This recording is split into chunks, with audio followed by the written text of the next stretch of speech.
Again, dalawang line pa lang yan, dalawang row. So doon nagsimula pa sila. So mga apat sigurong ganito. So sundan natin doon sa pinaka main na nag-harvest.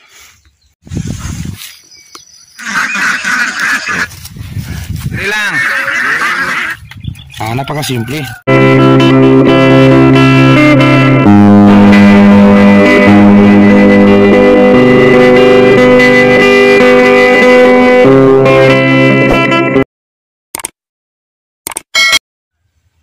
Sakto morning. Afternoon. Sakto afternoon mga kasakto. So mga kasakto, nasa pang 6 harvest tayo. 6 o 7, mga ganyan. So nalimutan na natin. So mga 7 siguro. 7 harvest ng ating ngayon para sigurong pinakamarami. So patigi-tigi. So ngayon yung pinakamarami, oh. Yan. Again, dalawang line pa lang yan, dalawang row. So doon nagsimula pa sila. So mga apat sigurong ganito. So sundan natin doon sa pinaka main na nag-harvest. So dito kasakto, hindi na natin masolo yung harvest. Nag-hire na tayo ng harvester. So yung mga harvest, dalawa lang sila. Yan.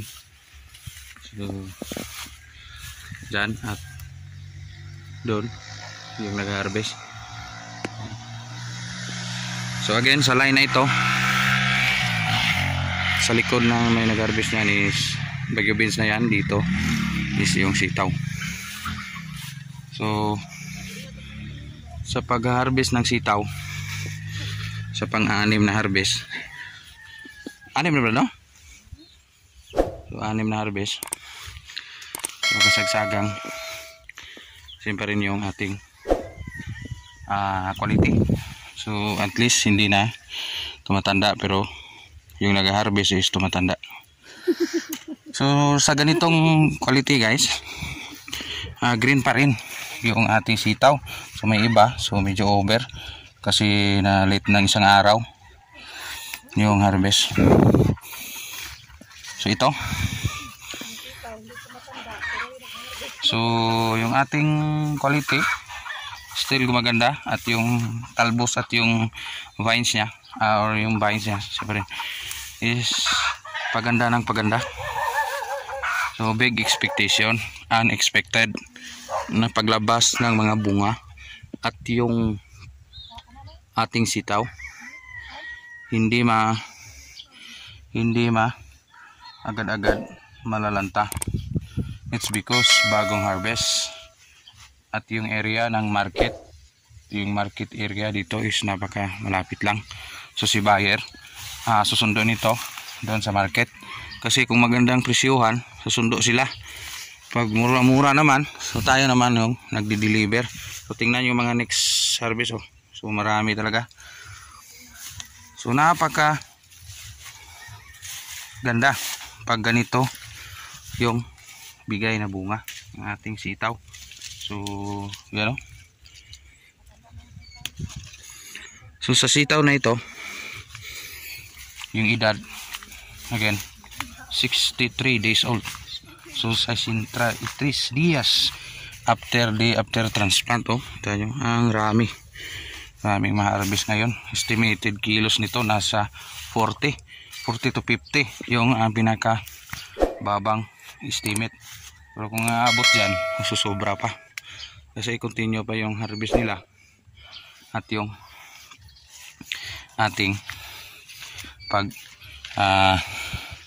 hahakot ng ating hinarvest.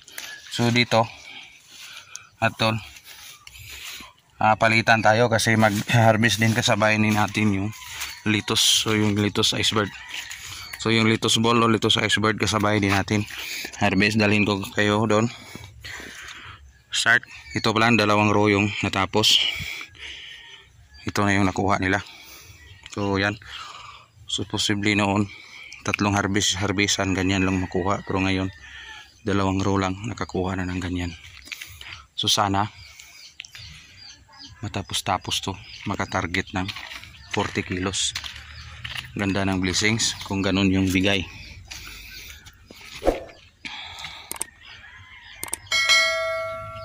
A few moments later. Sakto afternoon. So ito yung ating litos. So at the age of 37 days old, naka first harvest tayo. So ito yon. Yan. So ito yung bilog nya. Litos ball o litos iceberg. First harvest at the age of 37 days old. First harvest. So napaka maulap yung ating area guys ha. So kasakto sa ating first harvest, nakaimpon tayo doon ng 4 na kaing o bukag sa aming bangkat rito. So hindi pa natapos yun. So 4 na kaing. So 5 plat lang sa 2, 3, 4, 5 plat hanggang doon. So nakakuha ng 4 na kaing. So sana matapos-tapos to early in the morning. Mag-dispose na tayo sa market. So yung presyo dito ngayon sa litos ball, litos iceberg, so magkadaganda. So sana mag-continue ito at matapos-tapos nating mag-harvest, more or less makakuha na din tayo ng same pa rin dito sa taas, dito sa baba. So sana makakuha din ng same.